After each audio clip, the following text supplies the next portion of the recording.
Ya estamos grabando, chicos. Estamos en vivo y en directo. Eh, Como ustedes saben, la clase pasada terminamos el programa. Así que desde esta clase en más, que no serían 3 o 4 clases. A ver, esperen, voy a mirar un poco con mi calendario cuántas clases serían. El 10, el 14 ya es examen. Así que no tendremos. Creo que la siguiente semana tendremos una clase nomás. Voy a averiguar eso. El 21, sí, porque ustedes van a tener examen los otros días, así que creo que. ¿Pablo? Ya, justamente quería preguntarte eso, profe. ¿Nosotros hasta cuándo vamos a tener clases en sí? ¿Clase sincrónica? Sí, o sea, así como estamos ahora, básicamente, profe.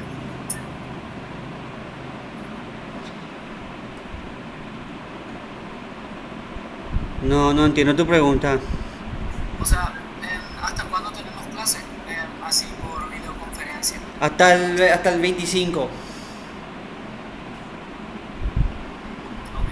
gracias. Hasta el 25 tenemos clase.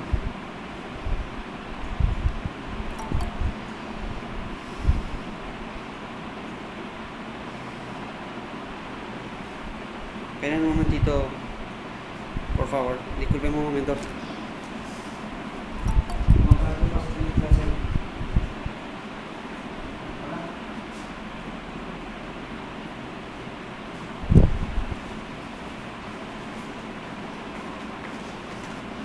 No importa. Perdón, disculpen la molestia.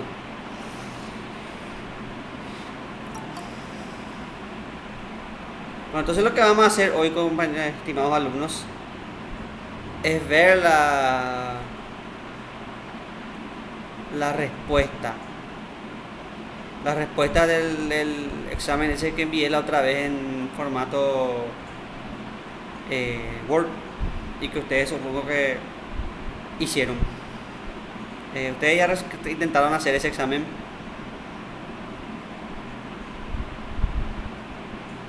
El que está por Word en el aula. Yo todavía, profe, era un link así, un formulario. Sí, voy a mostrarles ahora. Ahora mismo les muestro.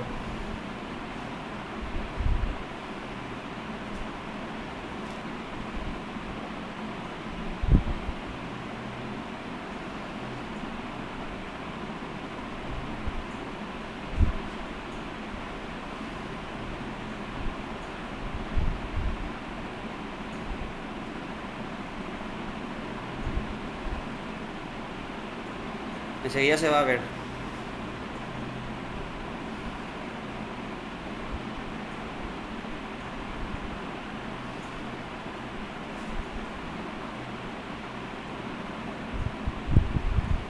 Pueden ver, ¿verdad? Sí, profe. Ese examen. Ahí desmarqué todas las respuestas. Están todas las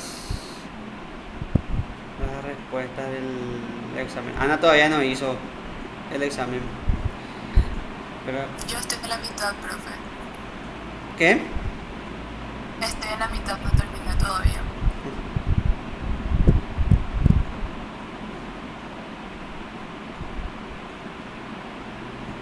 En la plataforma está. El día ya avisé la otra vez.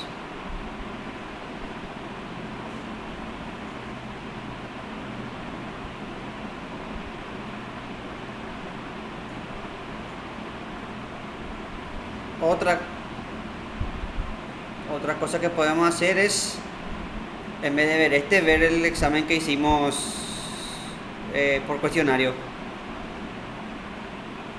Pero ya les indicó cuál es la respuesta correcta. En el cuestionario.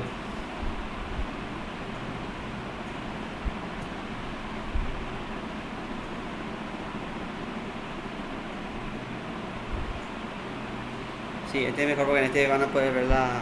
Y después podemos ver lo que está en el cuestionario. Podemos hacer incluso eh, otro examen. Aunque la próxima semana lo vamos a tener el examen este el lunes. Y creo que no sé qué día nos va a tocar revisión.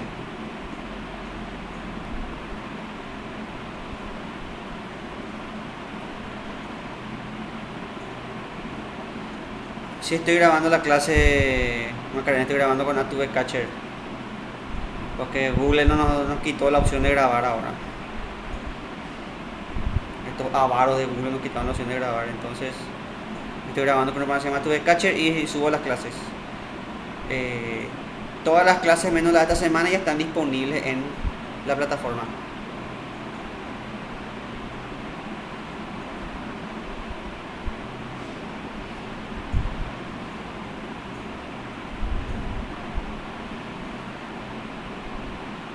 Bueno,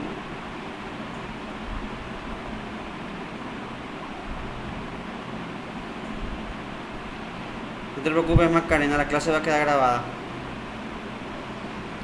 La otra vez también, la clase pasada también yo tuve problemas técnicos con eh, un programa que andaba lento y me hacía quilombo, entonces te entiendo perfectamente. Bueno, siguiendo con la dinámica de esta clase, vamos a ver las preguntas. La primera pregunta era la siguiente. Esperen un momento que acá me está saliendo algo en mi pantalla.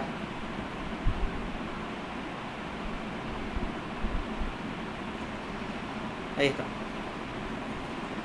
Sartre afirmaba que el marxismo, y las respuestas posibles es A, era una pseudociencia, B, era una filosofía de su tiempo, C, que fracasó, o D, que conducía al totalitarismo.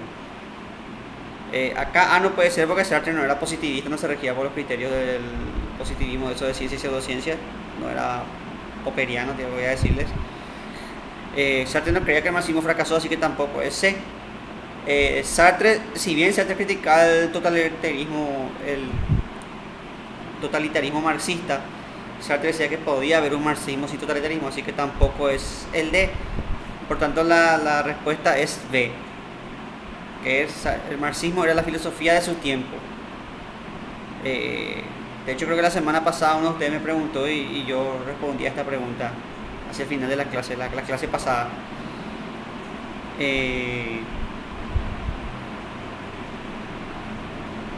Sartre decía que el marxismo era porque obviamente el siglo XX estuvo muy influenciado por el marxismo y Sartre estaba de acuerdo con las ideas del marxismo, entonces decía que era la filosofía de su tiempo y que el existencialismo era solamente una extensión del marxismo, un subapartado, una sucursal, vamos a decir, del marxismo. Como ustedes pueden saber, hay pensadores como Albert Camus, que era amigo de Sartre, que criticó esta noción porque quería supeditar el marxismo al existencialismo.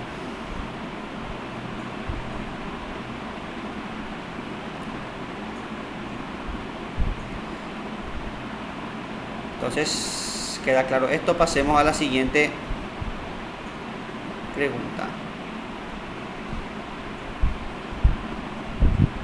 El método sociológico que estudia un problema a partir de solución histórica se denomina diacrónico, sincrónico, mayéutico o a priorístico.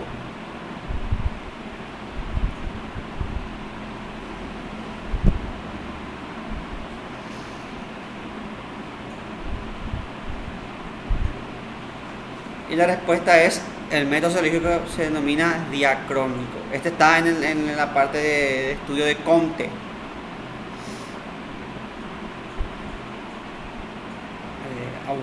Auguste Comte.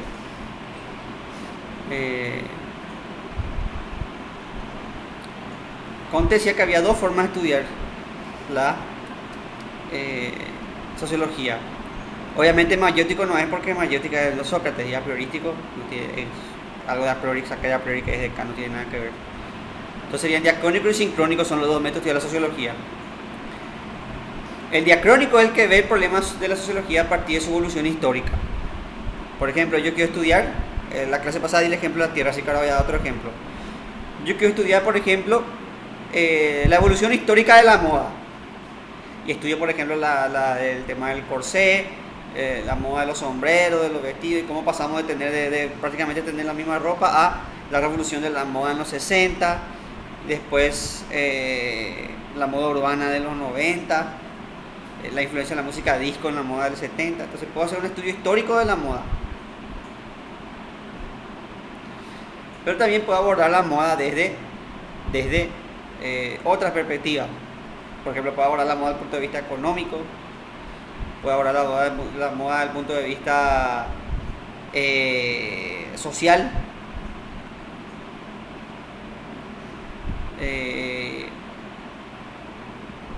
puedo abordar incluso la moda desde el punto de vista político, cómo la moda se relaciona con movimientos como el conservadurismo o movimientos más liberales.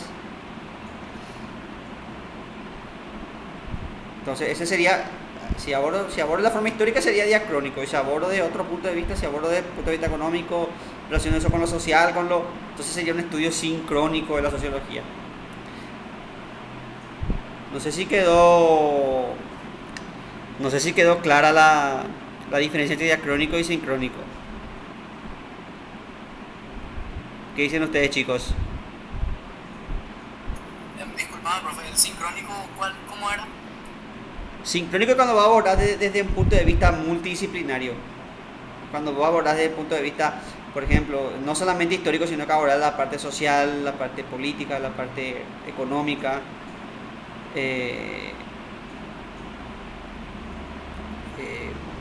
No sé, por ejemplo, la música. Vos por ahora la música desde el punto de vista histórico.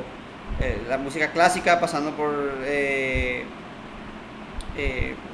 rock, la electrónica, el metal, el rock alternativo de los 90. Podés estudiar históricamente la música, pero también puedes estudiar la música desde un punto de vista, por ejemplo, social. Por ejemplo, una música cumbia villera trata un tema social.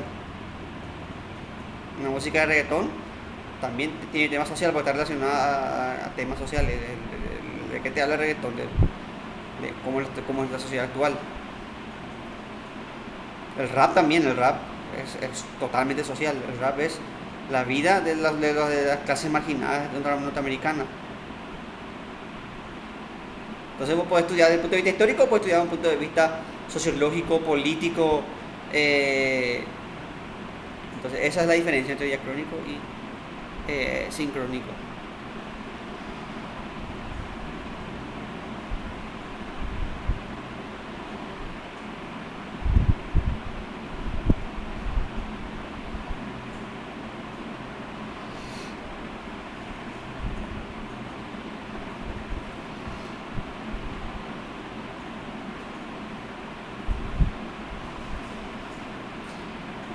La respuesta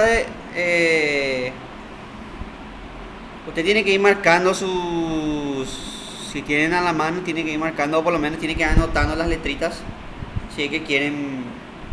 Yo de todas formas voy a ir subiendo esto, espero el fin de semana.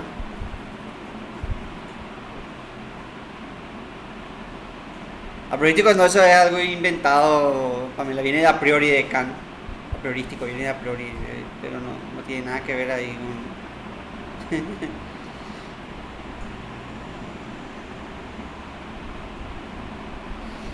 Bueno, siguiente, tercero. La fuerza que expresa lo irracional, el dominio, la voluntad, es denominada por Nietzsche la fe, la razón, lo dionisiaco o lo apolíneo. Esto es súper fácil, es lo dionisiaco. Nietzsche decía que había dos fuerzas que regían la vida. Acá ¿quién entra? ¿Alguien? Bienvenida, Aye. Como les digo, vayan anotando las letras, las respuestas y yo voy a ir subiendo esto, pero por ahora ustedes vayan marcarnos. Así mismo, Pamela, es para confundirles. Bueno, siguiendo con el ejercicio. Nietzsche decía que había dos fuerzas que regían la vida. Una era lo apolíneo, que es el orden, la mensura, eh, la gente que nuestro lado correcto, nuestro lado educado, nuestro lado recatado, nuestro lado racional. Pero tenemos también lo dionisiaco, que es lo irracional, el deseo, el dominio, la voluntad. Entonces, esas son nuestras dos naturalezas. Apolinio, las dos fuerzas que nos gobiernan, lo apolíneo y lo dionisiaco. Porque nosotros somos, como seres humanos, somos racionales correctos, pero no siempre podemos ser racionales correctos. Entonces tenemos nuestro lado que es irracional, que quiere el dominio, que tiene voluntad. Y este es muy importante porque, como yo siempre digo, acuérdense ustedes, sobre todo los que van a ingresar en psicología, los futuros psicólogos, que esto de Nietzsche va a influenciar mucho en la teoría de su amigo Sigmund Freud, que él va a agarrar y a lo apolíneo le va a llamar el consciente y a lo dionisiaco le va a llamar el inconsciente.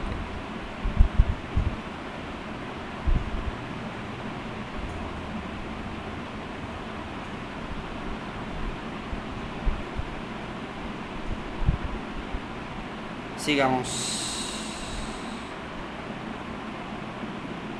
La moral que no crea valores, sino que vive a base de los valores inculcados, es la A, moral emotiva; B, moral intelectiva; C, moral de los señores; D, moral de los esclavos.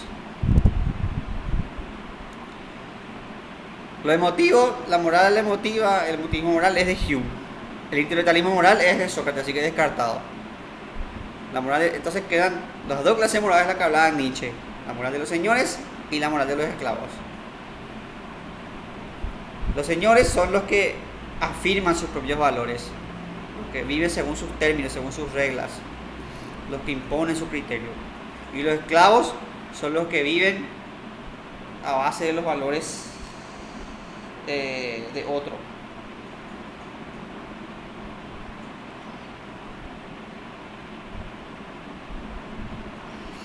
Los esclavos son los que viven a base de los valores de otros, los que viven en base al que dirán, y se comportan de una manera porque si no la sociedad les va a escrachar, o la autoridad o la religión o lo que sea. Esa es la moral de los esclavos, la que no vive, no crea valores, sino que vive en base de valores que le inculcan. Esto está asociado a lo que Nietzsche llamaba el espíritu del camello, que carga con todo, el que soporta todo. La siguiente pregunta también sigue con Nietzsche. ¿A qué se refiere la muerte de Dios? ¿A la separación de la religión? No. ¿A la falta de certeza absoluta? Tampoco. Tampoco es el vacío existencial de saber que no hay propósito ulterior. La muerte de Dios se refiere a la muerte de la moral. Este es el vacío existencial, este es el nihilismo.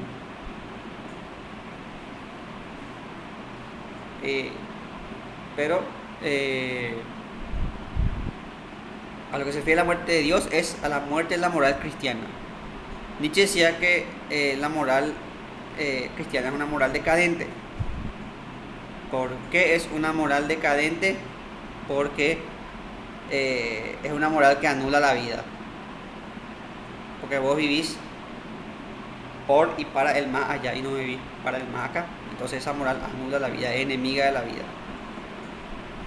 Y por tanto Dios, la moral cristiana tiene que desaparecer para que nosotros los hombres podamos vivir en base a nuestros propios valores. Por eso a eso se refiere la muerte de Dios. Porque la moral cristiana lleva al nihilismo, porque es una moral que no vale nada.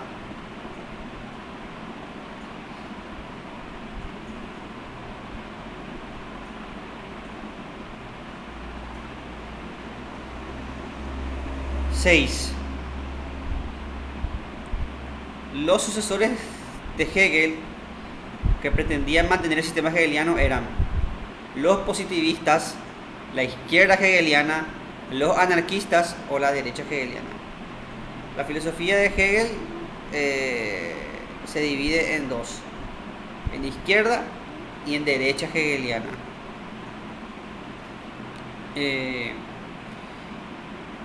La derecha hegeliana era la que quería mantener tal cual como está el sistema de Hegel.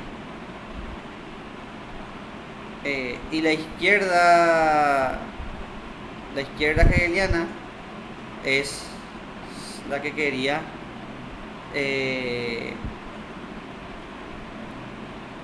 innovar, quería renovar el sistema de Hegel.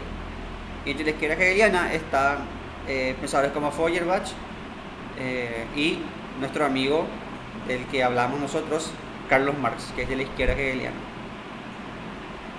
Carlos Marx, por ejemplo, quería innovar porque él quería aplicar la dialéctica de Hegel, pero no a la idea, sino a la materia. Y así, de esa forma, expandir el sistema hegeliano. Por eso él quería renovar el sistema de Hegel.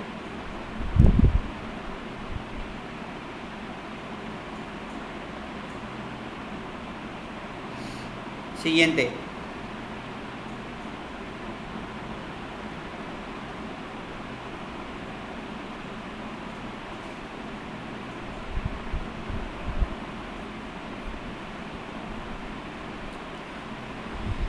Para Hegel, la historia es A. Lucha de clases. No, está mal. Ese es Marx. Movimiento aparente. Eso Parménides dice no. Hado destino. No, tampoco. Para Hegel, la historia es la historia de la libertad. Para Hegel, la sociedad va avanzando de sociedad menos libre a más libre. El espíritu, acuérdense ustedes que el espíritu para Hegel, que sería Dios, que sería el universo, el espíritu alias Dios, alias el universo, se mueve con una teleología, o sea, tiene un propósito. Y la historia, nosotros que somos el espíritu consciente, nos movemos hacia la libertad. O sea, que vamos a sociedades cada vez más, avanzamos hacia formas de sociedad cada vez más libres. Y esta evolución tiene el sentido del sol. Empieza en Oriente, donde una sola persona es libre. En Oriente el emperador es el único libre. El resto es súbito del emperador. Después tenemos, en Grecia surge la democracia. Y vamos a aprovechar este repaso para repasar. En democracia podían votar los ciudadanos. ¿Quiénes eran los que podían votar en Grecia? A ver si ustedes se acuerdan.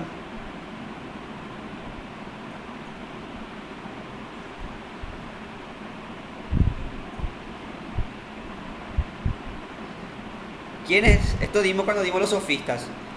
¿Quiénes eran los que podían votar en Grecia? ¿Se acuerdan ustedes de quiénes eran los que podían votar en Grecia?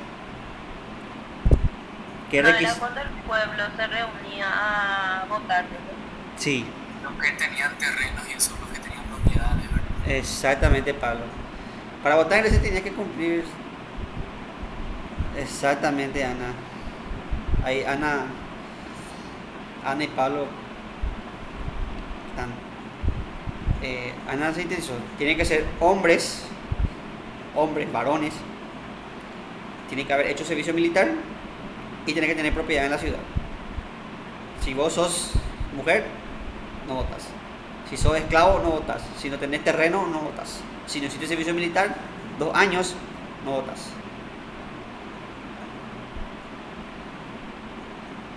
Entonces, en Grecia ya tenemos que, ya no es más uno libre, sino que algunos son libres, pero ya vemos que no todos.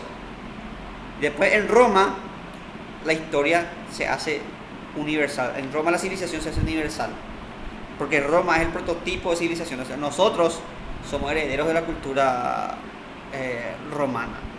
Estamos muy influenciados por la cultura romana. Nuestro derecho, nuestras leyes son todo influencia de la cultura romana. Para que les dé una idea, el estadio, cada vez que ustedes ven un estadio están viendo una herencia de la civilización romana. El estadio no es otra cosa más que un coliseo moderno. Solo que en vez de gladiadores matándose a muerte y leones, hay jugadores con pelota. Pero bueno, volviendo al tema de Hegel. En Roma ya es la ley universal, entonces ya se universaliza. Y esto es heredado por Europa, donde tenemos la democracia y todos son libres. Entonces, la historia termina en Europa, donde la sociedad llega a su máximo grado de libertad. Y los mejores de los europeos son los alemanes, que son los más pro, los más libres, los más todo. El mejor estado posible es el estado prusiano. ¿Qué pasa con América eso? No tiene historia. América no tiene historia, África tampoco. Ellos son wannabe Europa, o sea, lo que tienen que hacer ellos es intentar ser como Europa.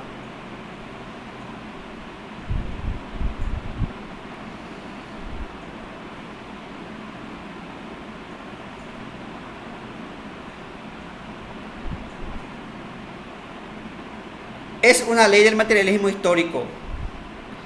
La ley del salto dialéctico, ella te dice dialéctico, entonces quiere decir que es ley del materialismo dialéctico.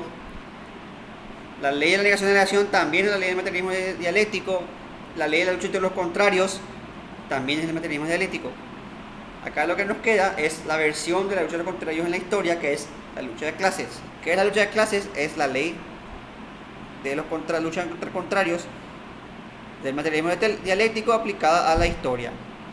Marx decía que la historia de la humanidad, eso está en el manifiesto comunista, la historia de la humanidad es la historia de la lucha de clases, que la sociedad va avanzando a grados superiores por la lucha entre los que tienen y los que no tienen. La lucha de clases empieza con la división de trabajos que genera la sociedad esclavista, sociedad donde la sociedad se diferencia entre amos y esclavos. El problema es que a la medida que las ciudades se hacían más desarrolladas, necesitaban más esclavos. De hecho, los imperios como el romano necesitan muchísimos esclavos. Y esto produjo tensión porque los esclavos eran numerosos y podían hacer revueltas, como de hecho pasó en Roma con la revuelta de Espartaco, por ejemplo. Entonces, esta sociedad generó otro modelo de sociedad que es el feudalismo, donde ya no es más amo y esclavo, sino que es amo y siervo. Un siervo tiene más derechos que un esclavo.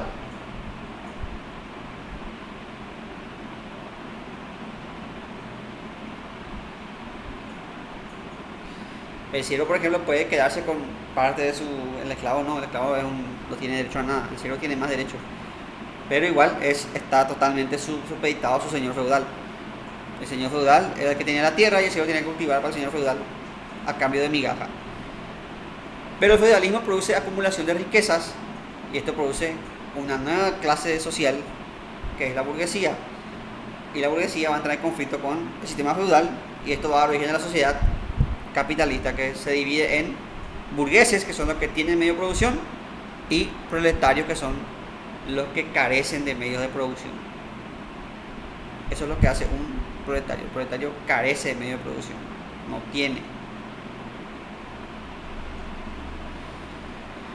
Entonces se crea tensión entre los que tienen y los que no tienen. Y esa es la sociedad donde vivimos ahora. La sociedad que tenemos ahora es la sociedad capitalista, donde está el que tiene medios para hacer empresa, y el que no tiene nada y tiene que trabajar para el que tiene.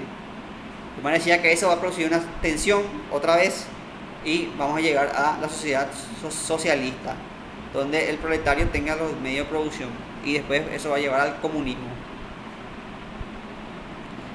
Entonces la respuesta acá es lucha de clases.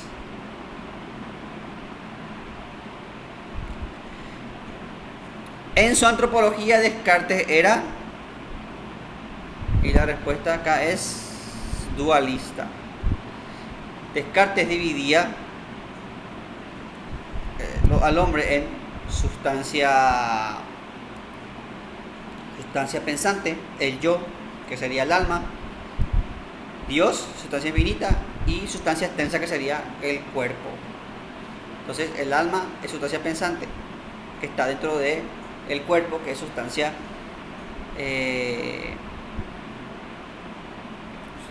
pensante, sustancia infinita, y sustancia extensa, rex extensa. El cuerpo sería sustancia extensa y el cuerpo y el alma se conectan por la glándula pineal, que es como el wifi del alma. ¿Alguien escuché el ruido del micrófono? ¿Alguien quiere hablar o apretó nomás el micrófono?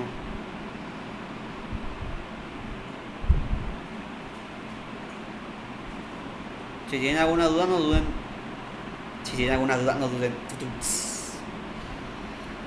Y bueno, si no hay, podemos proseguir con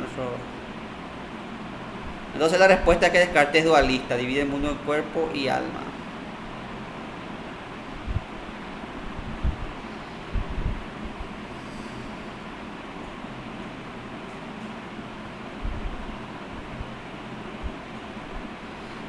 Dios es para Descartes, naturaleza no, Descartes no era panteísta.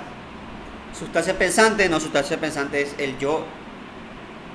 Sustancia infinita, esa es la respuesta correcta, Dios es sustancia infinita. Descartes le veía a Dios en términos matemáticos, o sea, Dios era sustancia infinita. Y el siguiente es idea adventicia. Dios no puede ser idea adventicia, porque la idea adventicia viene de afuera. Acuérdense que para Descartes había tres.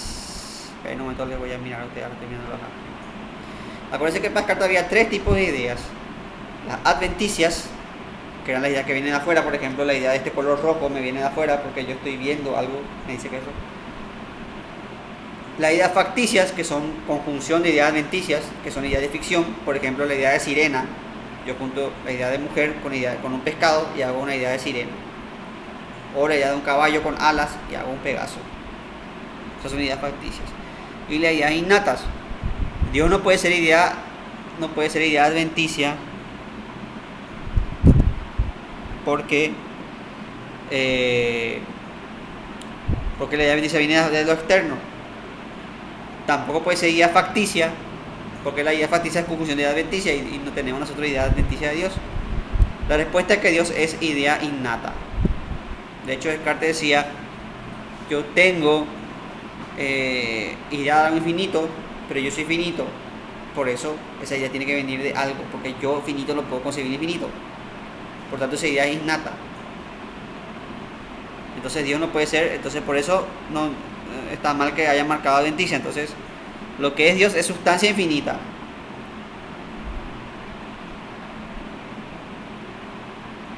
Profe, sustancia pensante era el alma, ¿verdad? Sí. Para Descartes, acuérdate de esto y me parece muy buena tu pregunta, porque para Descartes el pensamiento estaba asociado para el alma. La razón del pensamiento era el alma. Tu sustancia pensante era tu alma. Por eso para Descartes los animalitos no tienen alma, no tienen sustancia pensante, entonces los animalitos son robotitos. No tienen alma. Son maquinitas. Maquinitas de Dios.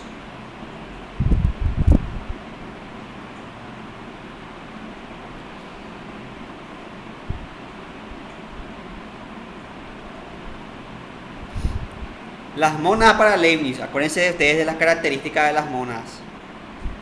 ¿Las mónadas son extensas? No, no son extensas, porque todo lo que tiene extensión no puede ser sustancia, porque todo lo que tiene extensión no es en sí. Y lo que tiene extensión es divisible. Lo que es divisible no es en sí, y lo que no es en sí no es sustancia. Voy a dar un ejemplo para que ustedes entiendan esta parte que es complicada. Si yo esta mesa, mi mesa, parto en pedazos, quiere decir que la sustancia no es mi mesa, la sustancia es la madera. Porque no voy a tener una mesa, sino que voy a tener trozos de madera. Si sigo partiendo esos pedazos, voy a tener acerrín. Si yo sigo partiendo, voy a tener partículas de madera, polvo de madera. Si parto eso, voy a llegar hasta los átomos de madera. Si parto esos átomos, en realidad voy a explotar, porque si divido un átomo se produce una reacción nuclear.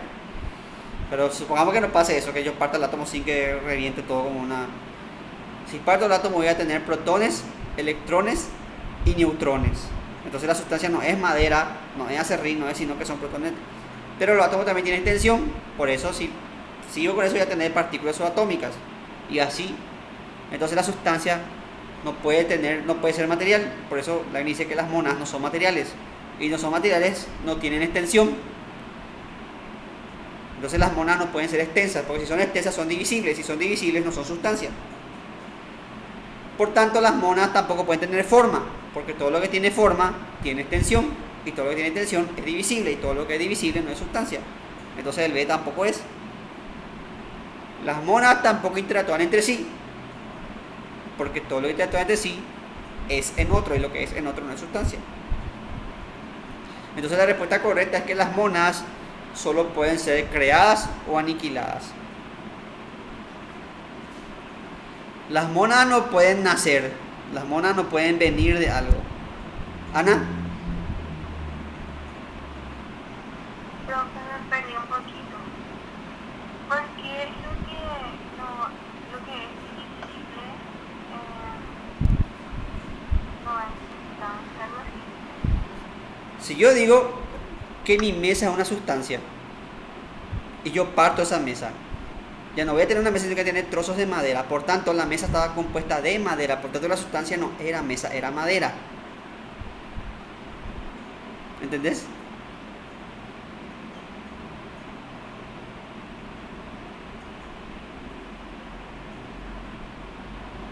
Ana, ¿entendiste con ese ejemplo?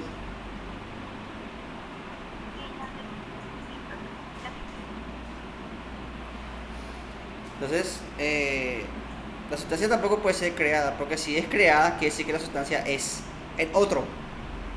Y a mí la sustancia no puede ser en otro.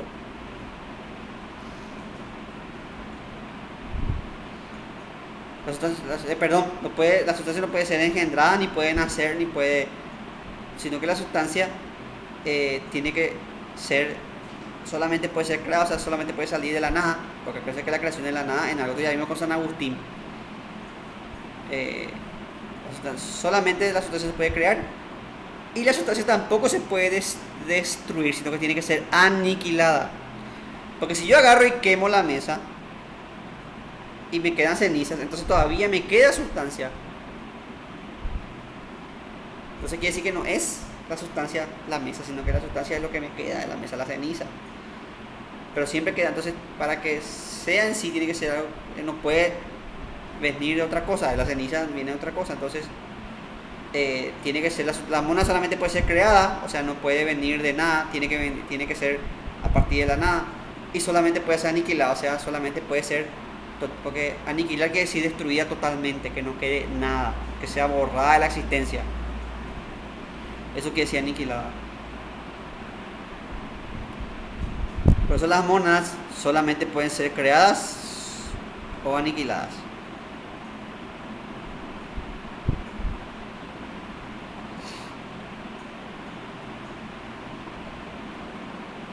Las verdades que sirven para la ciencia según Leibniz son: A. Verdades de razón. B. Verdad revelada. C. Verdades de hecho. Las verdades comprensibles, constatables y experimentales. El D ya pueden ir eliminarlo porque dice experimentales y Leibniz era racionalista. Para Leibniz el conocimiento empírico no era tan falible como el conocimiento matemático o racional. Entonces, ese experimentales ya anula la D. Ustedes cuando ven ese experimentales ya tienen que tachar la D, a menos que esté hablando de un empirista. Las verdades de hecho no son, la verdad revelada tampoco, porque eso es cuestión de fe. Entonces, Leibniz solamente nos quedan verdades de razón y verdades de hecho. Las verdades de hecho no son objeto de ciencia, porque las verdades de hecho son verdades que tienen que ser comprobadas, o sea que pueden ser falso o verdadero. Si yo le digo a usted, yo tengo un Ferrari, les puedo decir la verdad, pues está teniendo un Ferrari acá estacionado en mi casa, ¿cómo puede ser mentira? Entonces no es una verdad fiable, no es válida para... Entonces la verdad de razón son las verdades de la ciencia, porque son siempre verdaderas, y su contrario es absurdo. Por ejemplo, 2 más 2, 4 es una verdad de razón.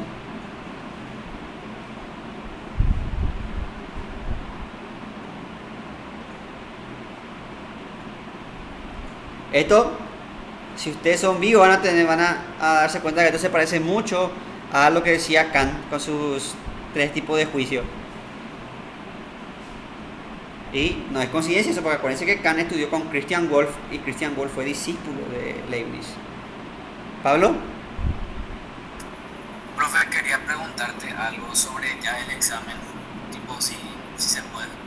Y quería preguntarte, Juan, por ejemplo, si la época presocrática es, digamos, se toca mucho ese tema en los exámenes generalmente, o es más post en Sócrates lo que se toca en el examen. examen. No, se toca los presocráticos. Siempre hay ítems de los presocráticos. O sea, todo el tema de Tales, de Mileto, Anaximandro, y eso sí sale, Sí. sale frecuentemente. Sale. Pero no salen, no es muy... te sale el arjé, en el caso te sale lo del ilozoísmo, te sale lo de condensación rarefacción, esas cosas, ese tipo de datos te salen. Raro es, por ejemplo, ese ítem de la cosmología, eso es raro que salga eso. Como de te sale eso, pero O sea, en general sí sale, pero menos que lo que es ujú, lo que hay después de Sócrates. sí. Ok, gracias. Pero con eso no digo que no estudien, o sea, estudien. Igual, todos estudian.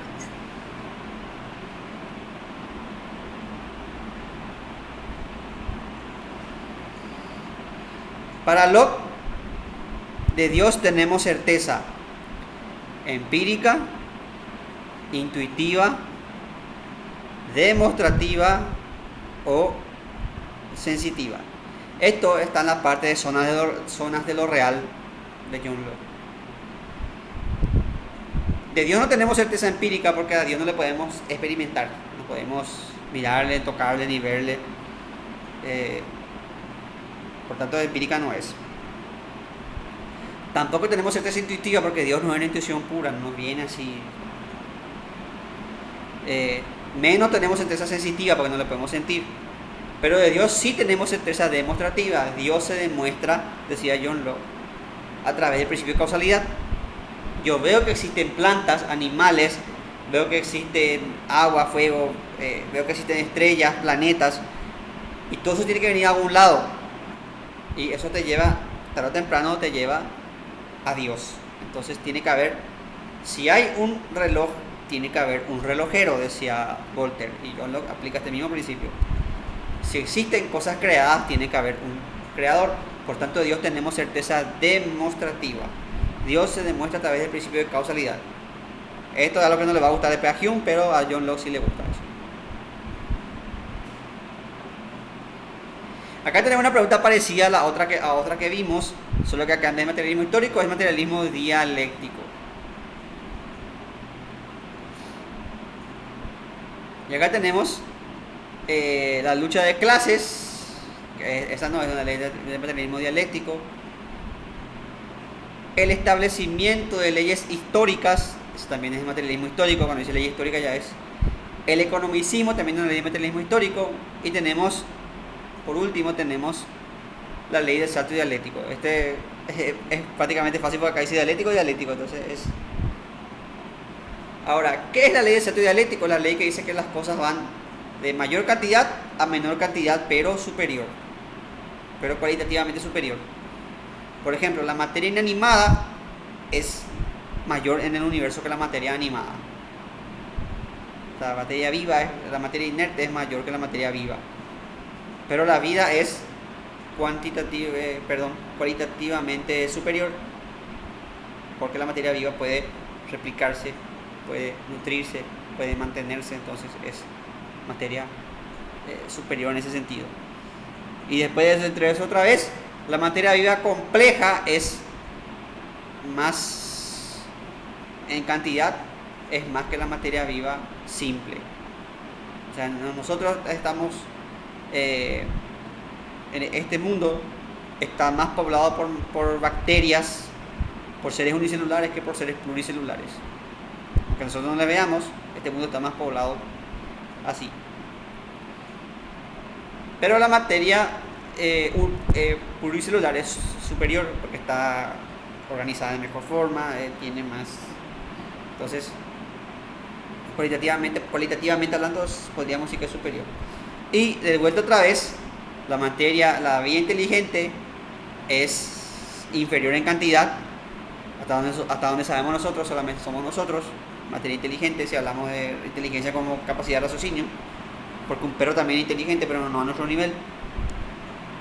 Entonces la vida inteligente es inferior en cantidad a la vida no inteligente, pero es cualitativamente superior. Porque en teoría nosotros podemos analizar nuestro entorno y podemos mejorar nuestro entorno en teoría, aunque El ser humano es tan contradictorio que en vez de mejorar su entorno, empeora su entorno.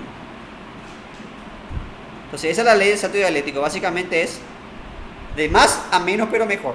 Así, en términos sencillos, te lo estoy explicando así en términos totalmente burdos y sencillos, pero es para que ustedes entiendan. Si quieren para anotar así, salto dialéctico de más a menos pero mejor. Para Hume, el origen de la sociedad era la providencia divina. No, Hume era ateo, Hume no creía en Dios. El contrato social, no, eso creían pensadores como Hobbes y Rousseau, pero de hecho Hume negaba el contrato social. Hume decía que no existió nunca un contrato social. La naturaleza humana, en parte sí, pero Hume negaba también eso. Hume decía que hay un aspecto de la naturaleza humana que hace que surja la sociedad. Y la respuesta es que el origen de la sociedad en Hume se encontraba en el deseo sexual. Esa es la respuesta.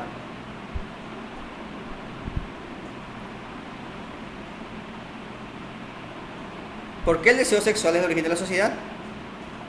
Porque nosotros los humanos podemos vivir así independientemente. Ya soy grande, ya me independicé, ya puedo vivir solo. Pero, ¡pam!, conocemos a alguien. Y después, ¡pam!, voy a ser papá, voy a ser mamá. Y ahí tenés que formar una familia, porque a un hijo es muy difícil criarle solo o sola. Entonces tenés que formar una familia, ya sea familia tradicional, mamá, papá, o familia no convencional, ya sea que la mamá le críe con la abuela o que la mamá esté ayudada por los hermanos, los tíos, lo que sea. Pero tiene que formar un grupo ahí. Entonces ahí ya hay sociedad. Por eso el origen de la sociedad es el deseo sexual. Y ustedes saben que la familia, que cuando se forma una familia no es solamente vos con tu pareja y tu hijo, sino que ahí ya se mete, como dice mi madre, cuando vos te casas o te juntás, te casas o te juntás con la familia. Porque ahí cuando ya viene el nieto, ya se mete la suegra, se mete tu mamá, se meten tus hermanos, o sea, toda la familia se mete y ya te empieza a decir cómo tenés que cuidarle, cómo tenés que... Y esto se da así, esto de la familia se da así, porque el ser humano tiene un periodo largo de crianza. Ustedes saben que los gatos a los 6 meses ya son adultos. Un gato ya puede comer por sí solo, cazar todo a los 6 meses. ¿Qué puede hacer un humano a los 6 meses? A los 6 meses un humano, el logro máximo que puede tener un humano a los 6 meses es dejar la mama y empezar a comer sólido. Entonces, por eso la familia te obliga a formar sociedad. Lo que hace el pato. La familia te obliga a formar la sociedad. Y por eso Hume decía que el origen de la familia, el origen de la sociedad es el deseo sexual, porque eso es lo que te obliga a formar familia, eso es lo que te obliga a...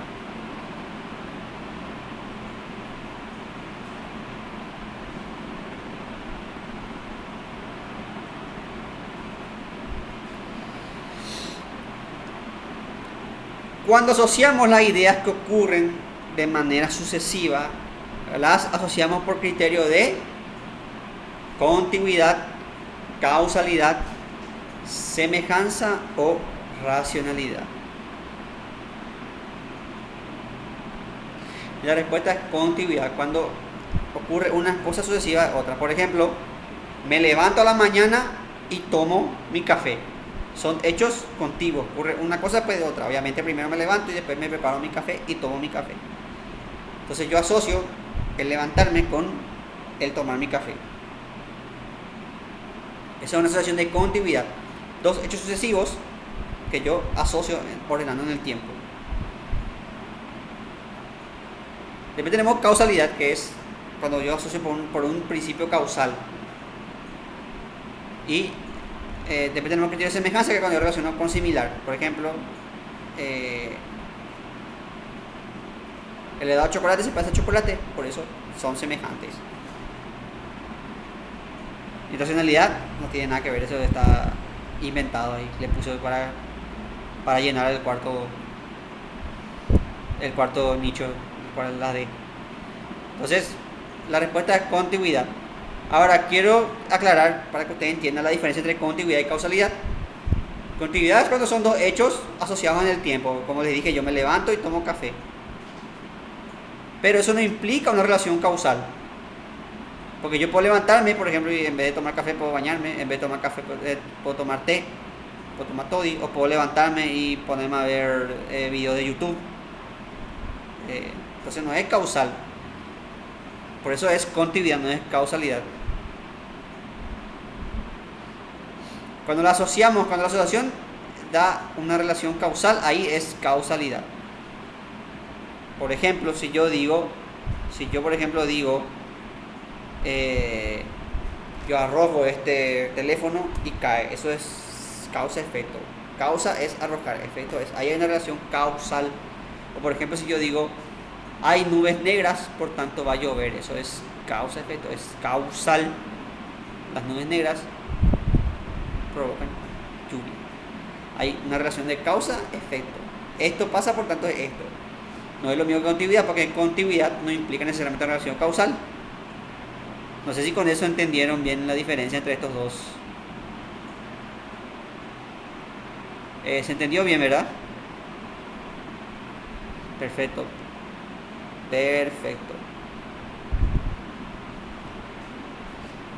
Entonces podemos pasar al siguiente punto.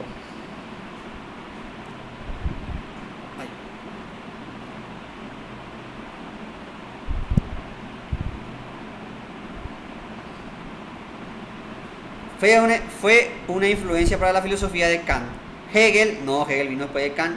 Plotino tampoco. Rousseau era más o menos contemporáneo de Kant, pero tampoco fue. La respuesta correcta acá es Newton. Hay tres grandes influencias en la filosofía de Kant: el racionalismo de Leibniz, el empirismo de Hume y la física de Newton. ¿Qué le influenció en dos formas a Kant? Newton le influenció de dos formas. Primero, estableció un modelo de ciencia, que es la física, que era la niña bonita de esa época, era la ciencia de esa época. La física era el modelo. Entonces Kant decía, la filosofía tiene que ser como la física. Y la segunda influencia de Newton es su noción de espacio-tiempo. Newton crea la teoría del espacio-tiempo como un contenedor absoluto, o sea, como un absoluto donde estaban contenidas toda la realidad. Y eso toma Kant también.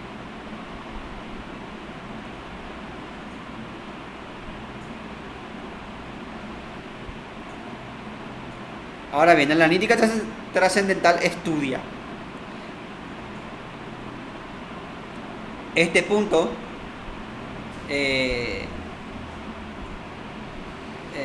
Salió, yo por lo menos habré visto de todas las veces que estuve en examen, vi una vez porque este punto salió cuando yo rendí, no con esta misma respuesta, pero así, creo que era la estética trascendental, me salió, a mí no me acuerdo bien, pero sé que salió una de estas opciones, me dio para elegir una de estas opciones,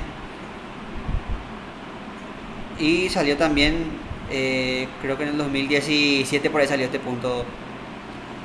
Entonces, se habla de la división de la obra de Kant.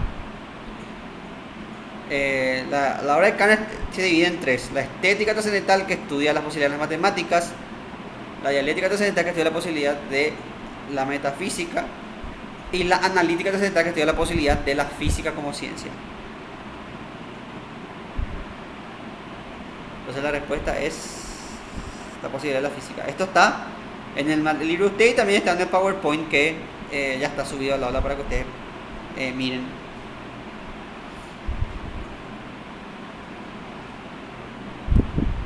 Pablo. Sí, profe.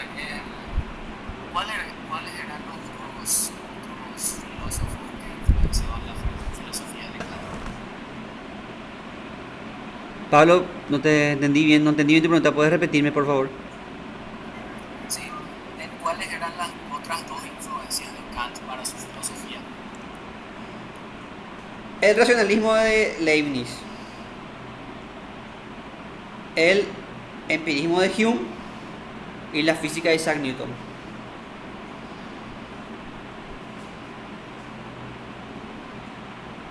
Gracias.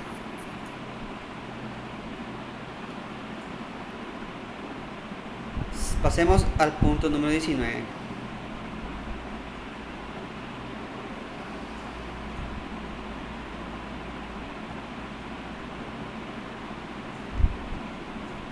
Hipotenusa es igual a la suma de los catetos al cuadrado. Este es un juicio analítico, sintético, a priori. ¿Cuál de los juicios es? Analítico, sintético a posteriori, sintético a priori. No puede ser analítico porque no es tautológico, entonces descartamos analítico. No puede ser sintético porque lo sintético no es universal, no es falso verdadero, en cambio este juicio es universal.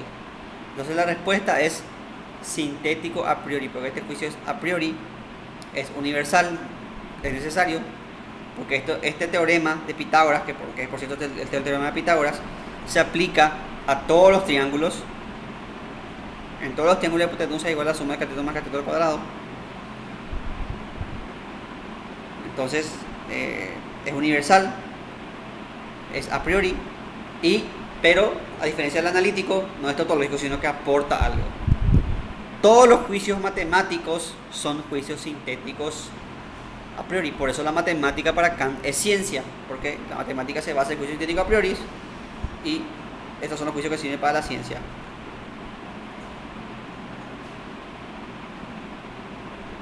Número 20. Lo dado es A, el espacio y el tiempo. No, el espacio y el tiempo no es lo dado, son las formas pero de sensibilidad. O, como también le llamamos lo opuesto. Lo opuesto es el vaso, ya está lo que ya está ahí. Lo opuesto, lo que ya está puesto ahí, el vaso. Y lo dado es la experiencia, el fenómeno. Lo que nosotros ponemos en el vasito, lo que nosotros llenamos en el vasito. Lo que para acá en el conocimiento es eso, lo que nosotros ordenamos a través de la experiencia en el espacio y el tiempo.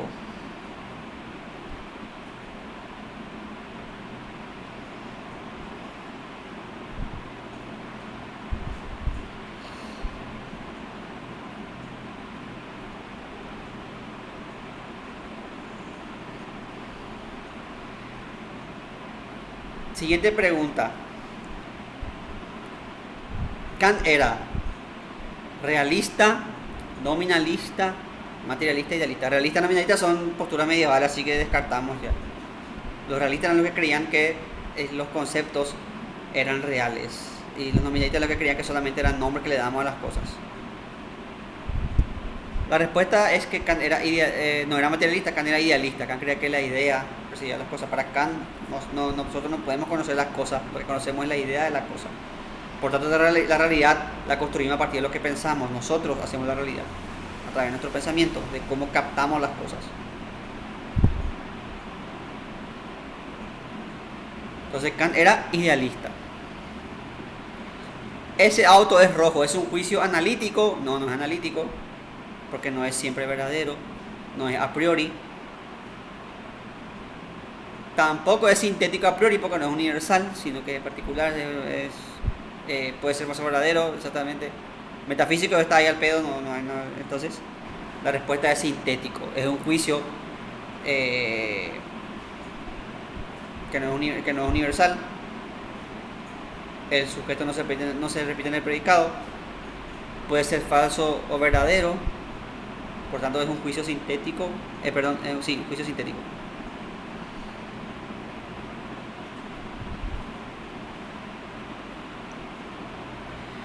La primera fase del estadio ontológico según Comte era el monoteísmo, no. El monoteísmo es la última fase del estadio ontológico. El politeísmo, no. El estadio metafísico ya es otro estadio. La respuesta es el fetichismo. Para Comte la primera fase del estadio religioso era el fetichismo. ¿Qué consiste el fetichismo? Cuando nosotros vemos fenómenos, por ejemplo, vemos que llueve, nosotros queremos, no podemos explicar la lluvia. La gente de la antigüedad no podía explicar, no decía ser producto de sublimación del agua, no, ellos pensaban que algo hacía llover, entonces querían negociar con ese algo. Entonces lo que hacían es construir un tótem, un monumento, hacer sacrificio o un ritual, una danza de la lluvia, por ejemplo. Y eso es fetichismo, cuando vos a través de un objeto, de algo, querés tener el control de esa cosa. Por eso en psicología se conoce como fetichismo a esa gente que a través de una prenda de una persona, él quiere simbólicamente tiene el control de esa persona. O sea, el tipo cree que Por eso tiene relación fetichismo en psicología con fetichismo en Comte, tienen relación.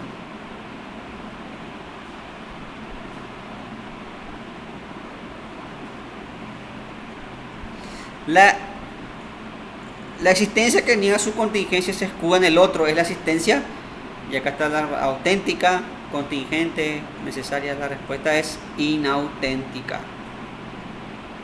Esto está en Sartre y en Heidegger. Había dos formas de existir: la auténtica, que es asumir la finitud de tu vida, enfrentar tu vida con la muerte con angustia pero sin miedo, o sea, saber que vas a morir y asumir eso, y vivir tu vida por vos mismo, asumir tanto tu triunfo como tus errores, no culpar a otro. No, pero yo no puedo serlo feliz porque mi papá, porque mi mamá, yo estudio esta carrera porque mi papá, porque mi mamá, yo hago esto porque papá, porque mamá, porque mis amigos, porque entonces eso es, le tiras al otro. No, yo fracasé porque el profesor luego nunca me dio atención, no, yo fracaso, yo no puedo hacer nada porque siempre le culpas al otro, siempre es el otro culpable. Eso es la existencia auténtica. Niega su contingencia, o sea, niega, contingencia es que algún día no va a hacer y se escuda en el otro, o sea que le culpa a todos los otros, porque en el fondo es que vos le culpes a otro, es que vos no puedes asumir tu vida, y no puedes asumir tu vida porque tenés miedo a vivir.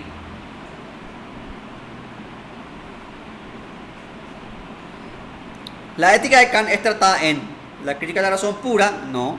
La crítica del juicio, no. La crítica de la razón dialéctica, ese es un libro de Sartre, ni siquiera es de Kant. Y la crítica de la razón práctica, ahí Kant trata el problema de la ética. ¿Se acuerdan? Este ítem está en la parte de la pregunta: ¿qué debo hacer? ¿Qué puedo? Entonces, eso está en la parte de las... Y este tema trata la ética y se trata de la razón práctica. Está en la parte de la división de la filosofía de Kant. Las escuelas del existencialismo son existencialismo burgués y marxista, no. Existencialismo agnóstico, panteísta y ateo, no. El panteísta está de más. Marxista y postmoderno tampoco. La respuesta es cristiano, agnóstico y ateo, siendo el existencialismo cristiano el de Kierkegaard, el agnóstico el de Heidegger, y el ateo el de Jean-Paul Sartre.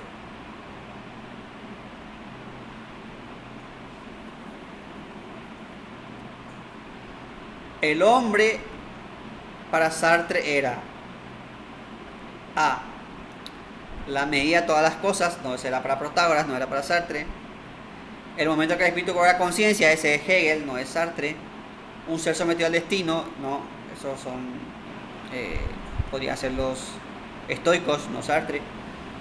La respuesta es: el hombre para Sartre es una pasión inútil. Para Sartre el hombre es un proyecto condenado a no acabar, porque vos podés hacer todo en tu vida, puedes ser millonario, lograr todas tus metas, pero la muerte va a hacer que todo eso sea en vano. Entonces el hombre es una pasión inútil, algo que tiene que estar siempre siendo, pero que está condenado algún día a dejar de ser y no ser. Entonces eso es. Por eso el hombre es una pasión inútil, porque la muerte básicamente hace que todo lo que hagamos sea en vano. La última etapa según del espíritu, según Nietzsche, es y la respuesta acá es el niño. Nietzsche dividía en tres los pasos del espíritu. Acá Guerrero está de más ahí. Nietzsche dividía el espíritu en el camello, el león y el niño. El camello es el que carga con todo, es cuando nosotros vivimos por los otros. O sea, yo cargo con todo, así, yo asumo todo. Todo lo que me dicen: tenés que hacer esto, tenés que hacer esto, vos tenés que hacer esto, tenés que hacer esto, tenés que decir esto, tenés que vivir así. Y vos sencillamente agarrás y cargas con eso y arrastrás. El camello es un animal de carga, un animal que es diseñado para soportar sufrimiento. Entonces, después viene el león es el que ya reniega de la moral que se le inculcó, pero no puede salir del todo de ella. Yo siempre doy el ejemplo y con el perdón de los metaderos, Yo también escucho algunos grupos de metal, pero siempre hago el ejemplo del metalero poser que reniega la religión y se hace bobo satánico, pero el satanismo otra vez es la misma forma de religión otra vez. El satanismo es producto de la religión cristiana. Sí, Satán es una creación de Dios. Entonces vos decís no creo en Dios, pero al final crees en Satán que es creación de Dios, entonces en última instancia crees en Dios. Entonces el león es el que quiere romper con los valores que se le inculcaron, pero todavía no puede salir del todo. Y finalmente está el niño, que es el espíritu superior, porque el niño, en primer lugar el niño afirma la vida. El niño es yo quiero comer, yo quiero jugar, el niño quiere vivir. Y esos son los valores para el niño. Y en segundo lugar el niño cuestiona todo. El niño no acepta nada así nomás. Cualquiera de ustedes que haya tenido sobrinitos han lidiado con él. ¿Y por qué? ¿Y por qué? ¿Y por qué? ¿Y por qué? 29. Para Descartes los animales tenían alma locomotiva, no, eso es Santo Tomás Aristóteles. Alma sensitiva, de vuelta a Santo Tomás Aristóteles. Alma racional, no, los animales carecen de razón. La respuesta de los animales carecían de alma. Para Descartes, como ya dije anteriormente, los animales eran maquinitas de Dios. Por tanto, los animales no tienen alma. Son robotitos. Entonces, yo siempre lo bromeo con el hecho de que tranquilamente puedes comer un asado porque estás comiendo un robotito.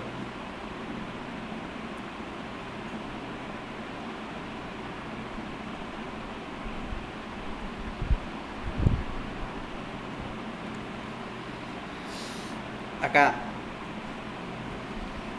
Leibniz, número 30. Leibniz resolvió el problema de la comunicación de la sustancia a través de la glándula pineal, no, esa era Descartes, la armonía preestablecida, esa es Leibniz, la negación. Primero, antes de ver esta pregunta, vamos a ver qué es el problema de la comunicación de la sustancia. Como dijimos, sustancia es algo que tiene que ser en sí, no en otro. Eso ya establecido desde Descartes, también Spinoza y también Leibniz. Está allá y eso ya está.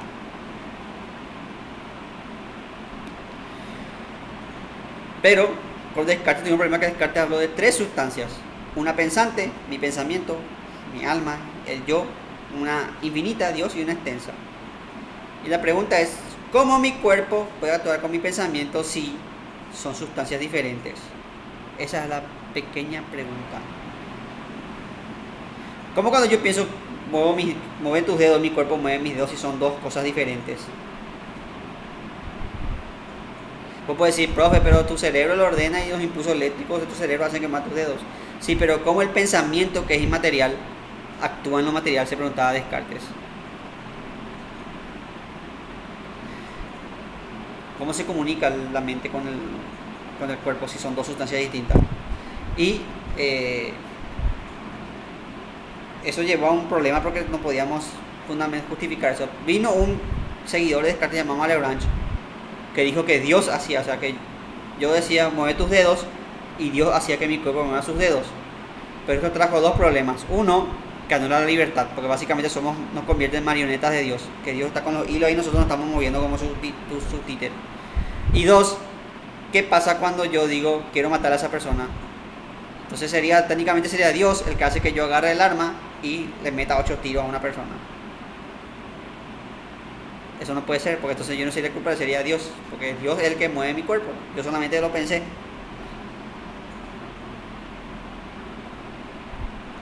Entonces Descartes soluciona esto.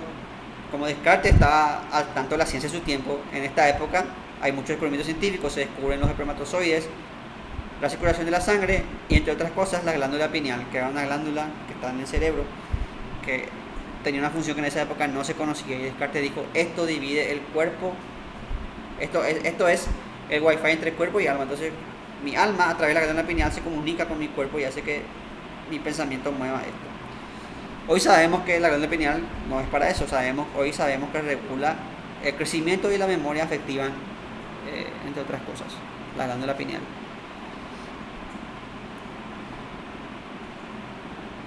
Entonces Descartes con eso generó un problema, porque hay tres sustancias. Entonces Leibniz dijo, primero Leibniz solucionó diciendo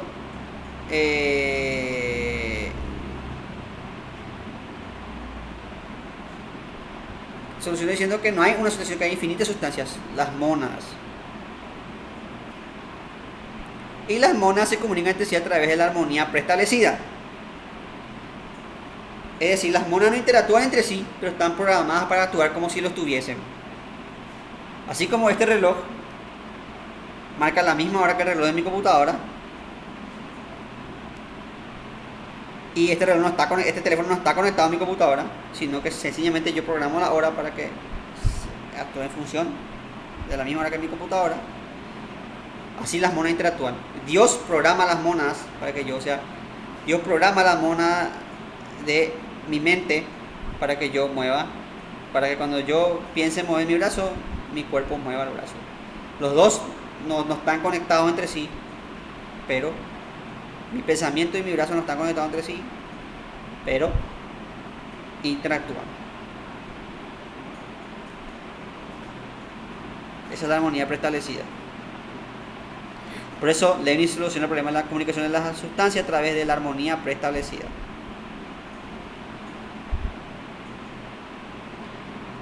Esta es fácil, 31. Hegel era teísta, deísta, panteísta, agnóstico. Hegel era panteísta, o sea, creía que Dios era el universo.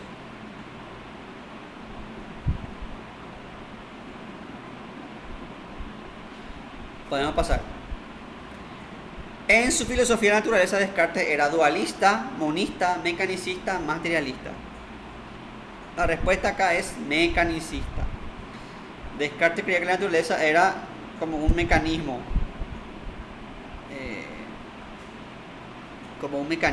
de una máquina, como un reloj que se movía perfectamente en la naturaleza. Y esa es una noción no solamente de Descartes, sino que va a durar a lo largo de toda la filosofía moderna, hasta el romanticismo. Incluso Hegel habla del mecanicismo en uno de los momentos del espíritu, pero Hegel, como idealista, habla que la realidad también es espíritu, ¿verdad? Pero bueno, Descartes, su filosofía de naturaleza es mecanicista, o sea, la naturaleza es una máquina, incluso los animales, como ya vimos en otra respuesta anterior.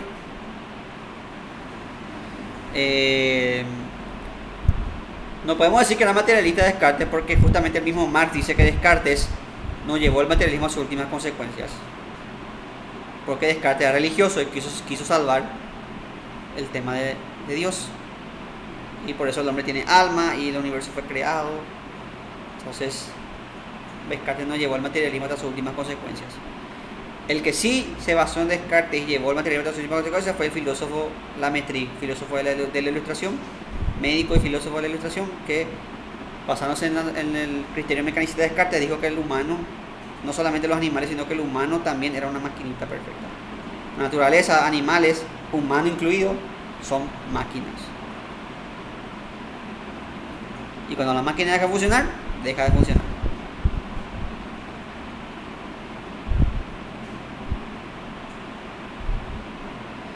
Para Kant, la moral debe ser irracional. Ahí se ya descartan, el de ella descartan de entrada. El C también, porque dice hipotética, y para Kant la moral no puede estar condicionada por juicios hipotéticos. Por eso, por lo mismo también descartan el B. Entonces nos queda el A. La moral tiene que ser categórica, o sea que tiene que ser hacer porque es tu deber, ponerse en imperativo categórico. Tiene que ser universal, o sea la moral tiene que ser la misma en todos lados. Y tiene que ser autónoma, tiene que venir de uno mismo, no tiene que venir de otro. Esa es la ética formal kantiana. Kant critica la ética material justamente por ser hipotética, empírica y heterónoma. Entonces la moral tiene que ser categórica. Hipotética, que es condicional. Si yo me porto bien, me premian. Si yo me porto mal, me castigan. Es una moral hipotética porque vos no estás haciéndolo por ser moral, estás haciendo por miedo por buscar el premio o por miedo al castigo. La moral tiene que ser categórica, tenés que hacer porque es tu deber y punto.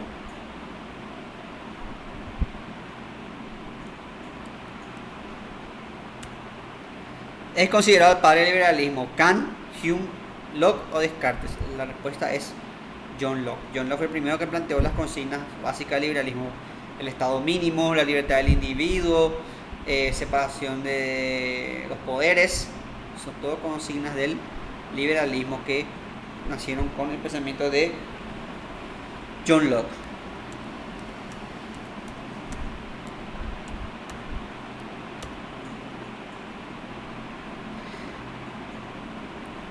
La caminadora sirve para caminar. ¿Es un juicio sintético a priori? No, no puede ser sintético porque es un juicio universal. Porque todas las caminadoras siempre caminan. Es siempre verdadero. Pero si no sirve siempre caminando sería caminadora. Entonces no puede ser sintético. Sintético a priori no puede ser. No puede ser sintético porque es tautológico. No puede ser sintético. Metafísico como ya que está de más. La respuesta es analítico. Analítico es porque es universal, es siempre verdadero, su control es imposible, pero es tautológico. O sea que el sujeto está en el predicado. La caminadora sirve para caminar.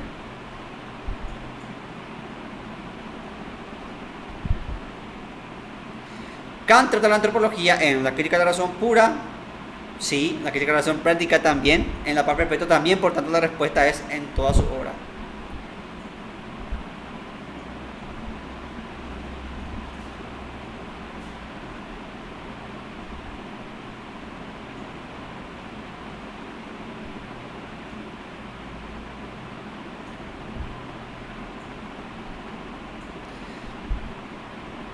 Para Kant, el conocimiento de las cosas en sí es racional, no se puede conocer la razón. Es empírico, tampoco. Es relativo, mucho menos. La respuesta es imposible. Para Kant, nosotros no podemos conocer las cosas en sí, solo podemos conocer las cosas en mí. ¿Qué quiere decir eso? Yo no puedo conocer el rojo. Yo puedo conocer lo que yo percibo como rojo, lo que mi mente me dice del rojo. Es decir, lo que hay afuera de mí es caos de sensaciones. Yo soy el que lo ordena, yo soy el que dice esto, este color, este tiene esta forma, porque es mi mente la que dice esto es un cuadrado y por tanto esta mesita que está mi computadora es cuadrada. En realidad es rectangular, pero bueno, es un ejemplo nomás. Entonces son los datos de mi mente. Entonces yo no conozco lo que está afuera, yo conozco lo que mi mente forma. La realidad es lo que mi mente forma con los datos de mis sentidos. Por tanto, lo que es real es lo que yo ubico como categoría en el espacio y tiempo. Por tanto, yo no puedo conocer la mesa en sí. Yo puedo conocer lo que mi mente me dice de la mesa. Por eso Kant es idealista. Porque lo que la realidad es justamente la idea, la idea que yo me hago de las cosas. Lo que yo no me hago idea no existe en la realidad. Por ejemplo, ese problema que fue planteado en un episodio de Los Simpsons y que es un famoso problema. Si un árbol cae en un lugar donde no hay nadie, ni un ser que pueda escucharlo, ¿ese árbol hace ruido?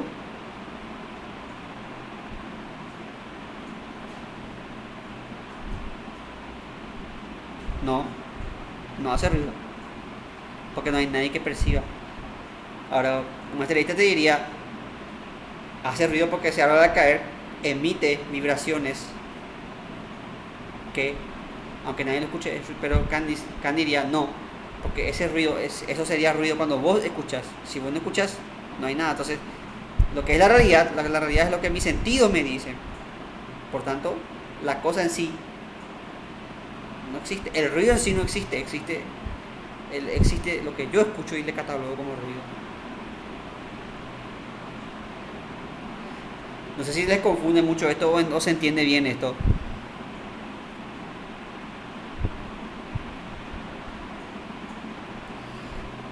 No existe el rojo, existe lo que mis sentidos catalogan como rojo.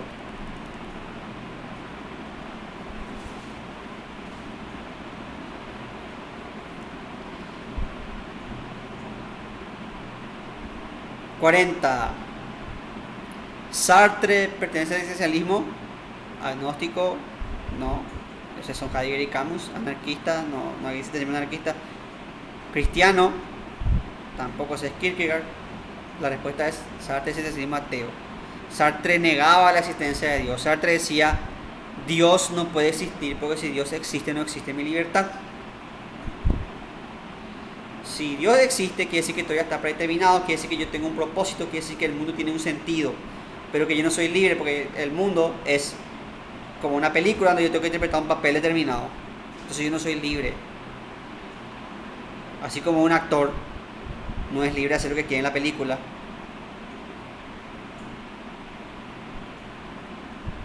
Vos en una película no puedes, si estás filmando una película sobre la Segunda Guerra Mundial, no puedes salir disfrazado de cowboy ahí disparando. Tenés que actuar un papel de soldado, por ejemplo. Tenés que ceñirte ese papel. Bueno, si Dios existe, todos teníamos un papel al que teníamos que ceñirnos y no habría libertad posible. Entonces Sartre decía, Dios no puede existir porque si Dios existe, anula mi libertad. Por eso Sartre era ateo.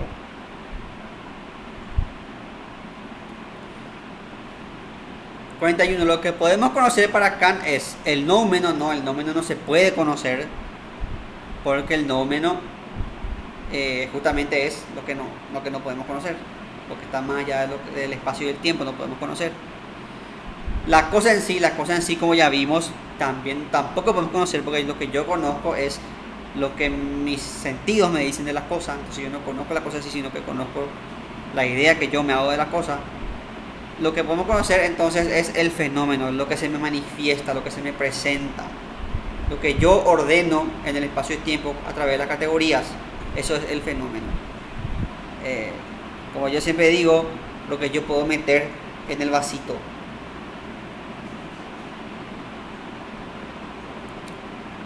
Por eso la metafísica no sirve como ciencia, porque la metafísica es nouménica. Dios está fuera del espacio y tiempo, por tanto es imposible meter en el vasito, por tanto Dios es noumeno. El hombre, hablando en términos generales, hacia el hombre, ¿qué es el hombre también? Nosotros no podemos conocer el hombre, conocemos, yo puedo conocerle a Pablo, a Ana, a Pamela, a Ángel, a Maya, pero no puedo conocer al hombre en general. Por eso la metafísica no sirve como ciencia, fracasa como ciencia. Heidegger divide la existencia en contingente y necesaria, no. Animada e inanimada, no. Material y inmaterial, no. La respuesta es existencia auténtica e inauténtica. La existencia auténtica es, como ya vimos, el que asume su mortalidad y vive de una forma auténtica, o sea, vive asumiendo su vida. Porque ser consciente de la muerte tiene que vivir en sus términos, tiene que aceptar eso y vivir en sus términos. La existencia auténtica es el que no asume su mortalidad y vive por el otro, siempre le culpa a otro, todo lo que pasa es por otros, nunca nada es su culpa. Entonces ese es el inauténtico.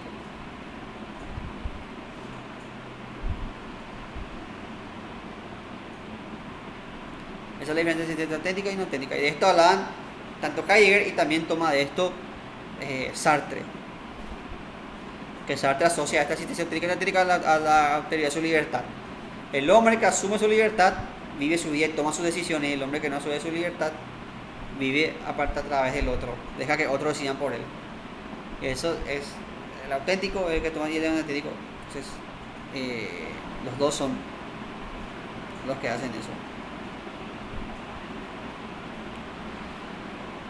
Siguiente pregunta.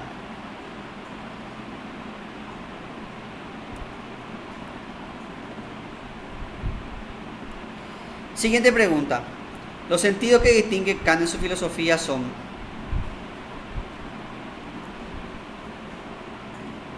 pero voy a mover un poco para que vean todas las respuestas en pantalla. Ahí. Son racional y empírico, no. Teológico y mundano, no. Teórico y práctico, no. Los sentidos que divide Kant son el académico y el mundano. El sentido académico es lo que damos en filosofía. Las vías de Santo Tomás, las vías de Parménides, el arjé de los presocráticos, la teoría de la fenomenología del espíritu de Hegel. Eso es el sentido académico, los datos de los filósofos. Pero la filosofía no solamente es para saber la teoría de Sócrates, la teoría del valor trabajo de Marx. La filosofía también sirve para responder a cuestiones básicas de la humanidad, como por ejemplo quién soy, qué pasa después de la muerte, ese es el sentido mundano, responder nuestras inquietudes. Y por eso están las preguntas esas: ¿qué puedo conocer? ¿Qué debo hacer? Entonces, esa es la división que hace Kant. Un sentido académico, una filosofía que tiene que ser como una ciencia, con premisas, y otro mundano que es responder a nuestras inquietudes más elementales.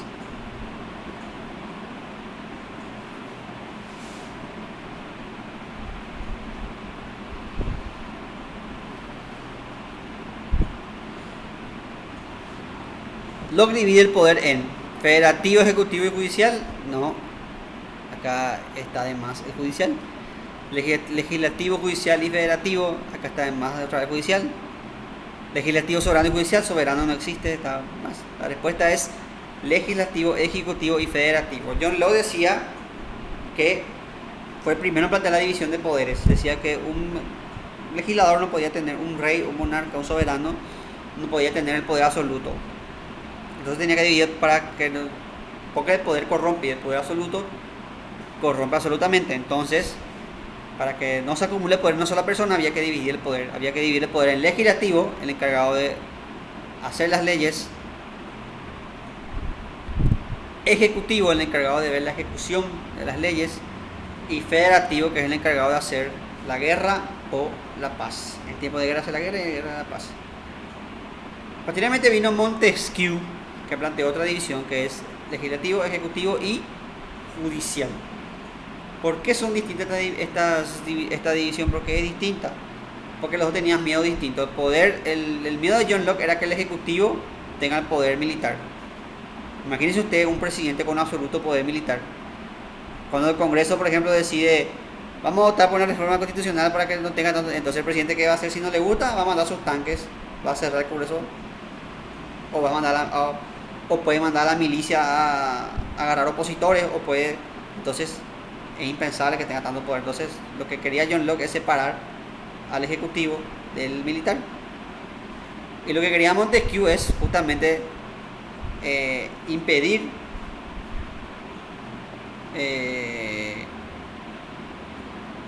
que lo que legisla las leyes sean los mismos que ejecuten las leyes. O sea, quería impedir que sean jueces y hacedores de la ley. Porque ahí yo puedo, por ejemplo, decir: decreto por ley que todos los jueces ganen 50 millones, yo soy juez. Y yo puedo hacer la ley que quiero a mi beneficio. Ese era el miedo de Montesquieu, o sea, dos miedos distintos. Al final primó la visión de Montesquieu. Por eso nosotros tenemos poder legislativo, ejecutivo y judicial. Ahora, ¿cómo solucionamos el problema del Locke? En nuestra constitución, el presidente es el comandante en jefe de las Fuerzas Armadas. O sea, en nuestro caso, ahora en este momento nuestro presidente es Marito, y Marito es la máxima autoridad en el ejército. Marito está por encima de todos los generales del ejército. Él es el comandante en jefe de las Fuerzas Armadas. Pero él no puede sacar al ejército a las calles, no puede hacer sin autorización del Congreso, salvo en estado de excepción, o si se declara ley marcial, o si hay una guerra. Ahí sí él tiene autoridad de hacer lo que quiere con las tropas. Por eso en el 2016, por ahí, ¿cuándo fue? No, sí, por ahí fue.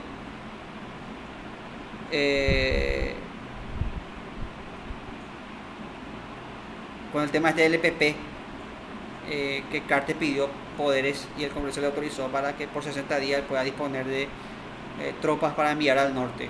Pero tuvo que pedir autorización, no es que él mandó nomás y las tropas. En otros países como Estados Unidos, el presidente tiene más poder sobre la milicia que acá, pero siempre hay limitaciones. O sea, en Estados Unidos, por ejemplo, no es que el presidente dice: voy a poner una bomba nuclear y pone, pero el presidente en Estados Unidos sí tiene más poder sobre el ejército, o sea, tiene más libertad que acá en Paraguay de mover el ejército, pero siempre hay límites. Entonces así se soluciona ese problema, y al final prima la visión de Montesquieu.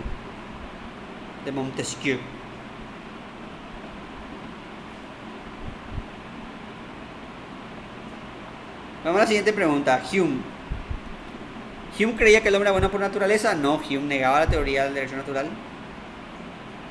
Aparte que sostenía Torah Rousseau. Hume tampoco era partidario de la monarquía absoluta. Hume tampoco pretendía una moral racional. De hecho, la moral de Hume era el emotivismo moral, que decía que la moral no es racional, sino que la moral es emotiva, que la moral viene de las emociones, que lo que está bien y mal depende de lo que a nosotros nos cause placer o repulsión. Por ejemplo, cuando escuchamos que se está haciendo caridad, que se están haciendo ollas populares, esas cosas nos produce, decimos que es acción buena porque nos produce placer. Pero en cambio si escuchamos que alguien mató, que alguien robó, que alguien nos produce desagrado. Por eso la moral no es algo racional, sino que es algo emocional. Nosotros decidimos lo moral o no en base a nuestras emociones. Eso sí es Hume. Entonces la respuesta es: Hume negaba el origen divino del poder. Hume era ateo. Como dijimos nosotros, Hume criticaba la idea de Dios, porque la idea de Dios se basa en el principio de causalidad y Hume critica el principio de causalidad. Para Hume, la causalidad solamente es una asociación de ideas a la que le atribuye un principio causal. Pero no tenemos una impresión de la causalidad. Lo que tenemos es una impresión de una suma de impresiones. Hume decía, por ejemplo, que a Hume le gustaba el billar. Hume decía: yo tengo la impresión de que golpeo la bola de billar, esa bola golpea otra bola y entra en el hoyo. Entonces, impresión 1 golpea la bola, impresión 2 el otro golpea. Entonces no hay causalidad, sino que hay una suma de impresiones. Y por tanto, como no hay causalidad, tampoco existe la idea de Dios, porque la idea de Dios se basa en el principio de causalidad. Si ustedes se ponen a pensar, todas las pruebas de la existencia de Dios se basan en causalidad. Ustedes hagan nomás la prueba, busquen cualquier vía Santo Tomás, y todas las vías Santo Tomás se basan en el principio de causalidad.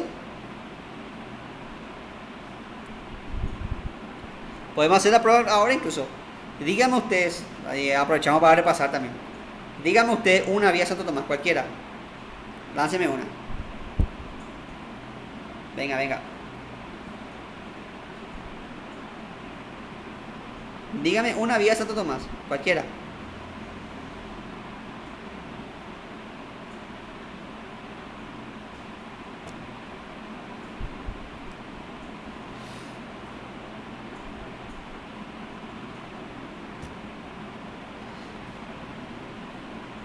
¿Alguien se acuerda de una vía Santo Tomás? ¿Se acuerda alguien de alguna vía Santo Tomás?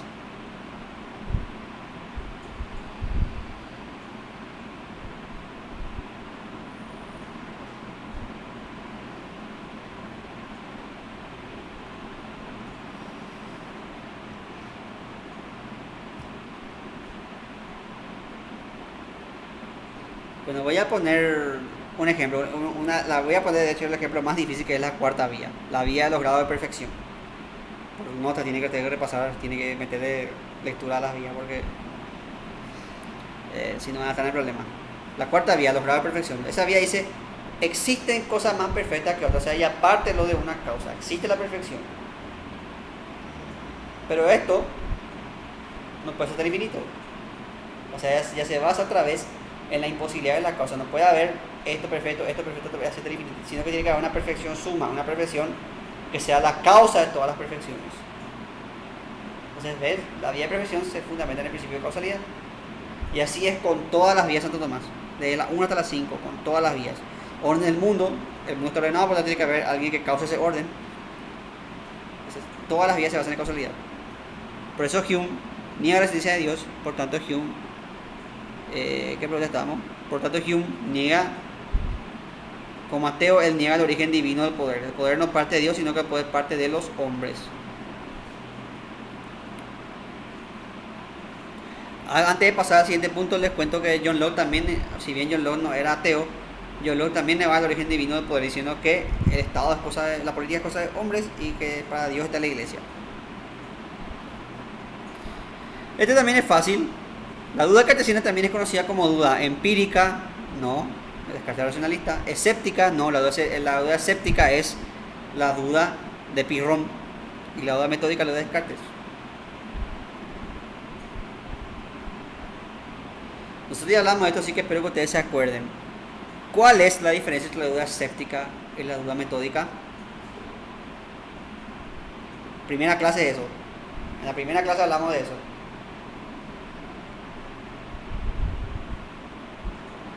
¿Cuál es la diferencia entre la duda escéptica y la duda metódica?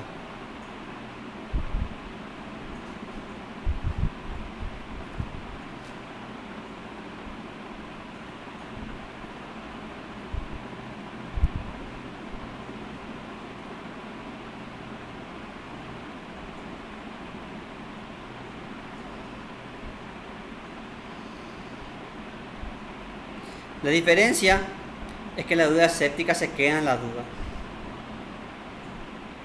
En cambio, la duda metódica usa la duda para llegar a una verdad indudable. La duda, por eso es duda metódica, porque la duda es un método para llegar a una verdad. Y eso es lo que hace Descartes. Por eso la duda cartesiana, duda metódica, se diferencia de la duda escéptica. Por tanto, la duda cartesiana también se conoce como la duda metódica. Otro nombre que tiene la duda cartesiana es la duda hiperbórica. Voy a poner este en el chat para que ustedes anoten, porque les puede aparecer también con su otro nombre. Hiperbórica.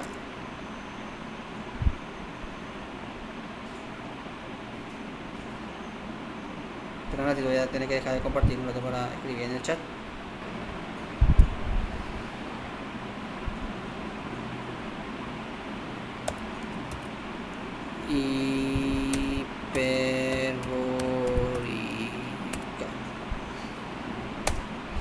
¿Qué quiere decir duda hiperbórica? ¿Qué quiere decir duda exagerada? Porque duda de todo. Pero esa duda se usa para llegar a algo. Se llama duda hiperbórica porque Descartes inventa el genio maligno para llegar a una cosa. Y usa esa duda para llegar a la verdad.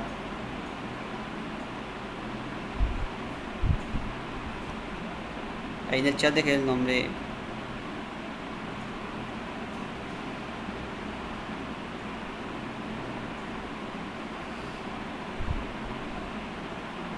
Para Locke, el poder político está fundamentado en Dios, no. El soberano, no. La asamblea, tampoco. Para John Locke, el poder político está fundamentado en el pueblo. John Locke era liberal creía en la libertad del individuo. Y la voluntad del Estado, la razón del Estado no es más que la suma de voluntad de individuos. Entonces, lo que tienen que decidir son los individuos, por tanto, lo que tienen que decidir son el pueblo. Por eso el poder se fundamenta en el pueblo. El Estado tiene que darle al pueblo, tiene que darle la vida, la libertad y la propiedad privada. Esa es la función del Estado. Por eso la sociedad crea el Estado, para que se garantice la vida, la libertad y la propiedad privada. Y si el Estado no cumple con esto, entonces el pueblo tiene derecho a rebelarse. Eso se llama derecho a rebelión. Está también en el material de ustedes, el derecho a la rebelión. Este derecho es importantísimo.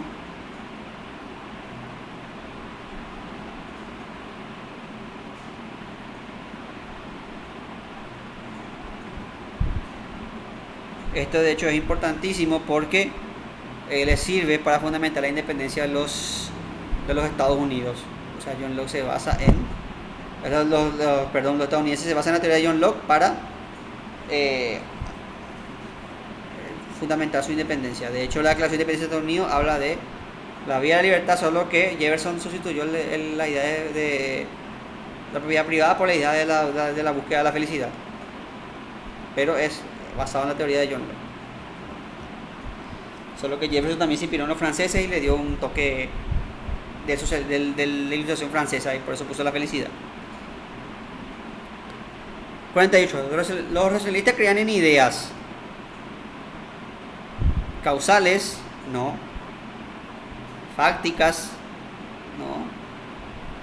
Sensibles, los sentidos engañan, por tanto no. Las ideas eran innatas, las ideas verdaderas eran ideas innatas. ¿Qué son las ideas innatas? Las ideas que ya están en mi cabeza, que ya están programadas.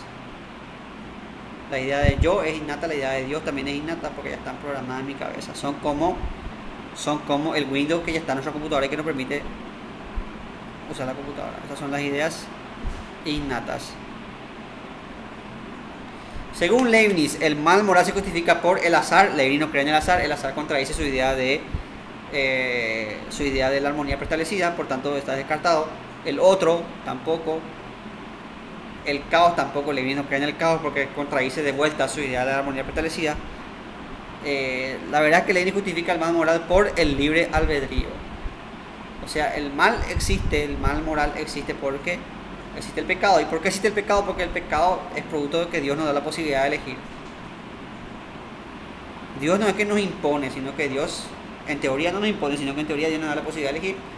Por eso Dios te dice, este es el camino, pero vos, ahora, si vos elegís mal camino, tenés que lidiar con las consecuencias de haber elegido mal, ¿verdad? Pero podés elegir.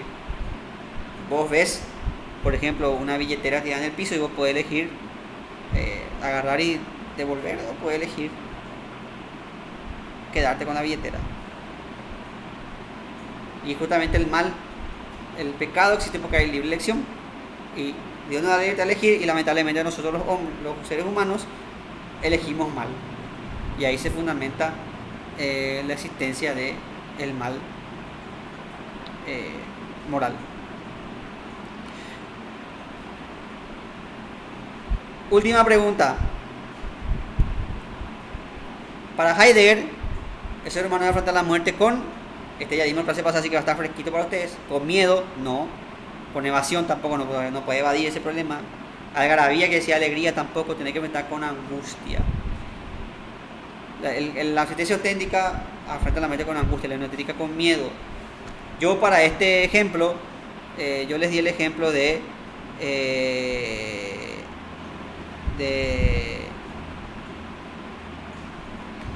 la obra de Harry Potter. Les di el ejemplo. Harry Potter es una excelente obra de ficción que toca el tema de... Y este ejemplo, justamente, pensé en varios ejemplos que les podía dar de algo que ustedes puedan entender, y encontré justamente el ejemplo de Harry Potter. O sea, pensé que Harry Potter sería una excelente forma de explicar. En Harry Potter está la parábola de la riqueza y de la muerte.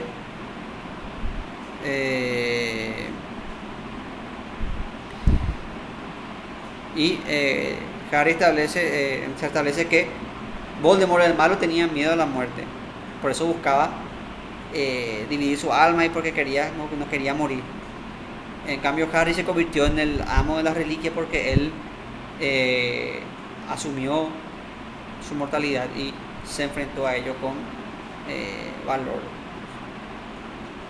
Entonces Harry es el que afronta la muerte con angustia. No es que no tenía miedo, pero se enfrentó a eso.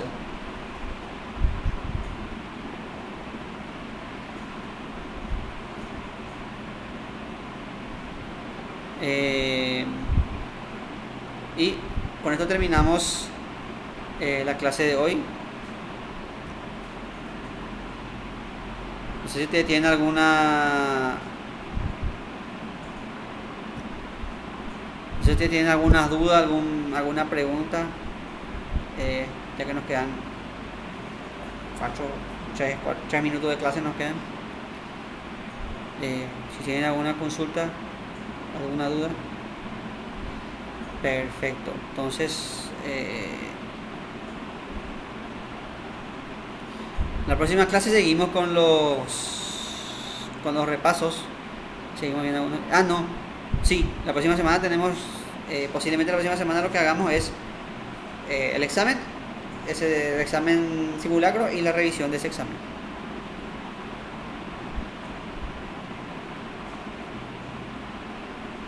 Eso es lo que vamos a hacer la próxima clase, entonces, compañeros, alumnos, perdón.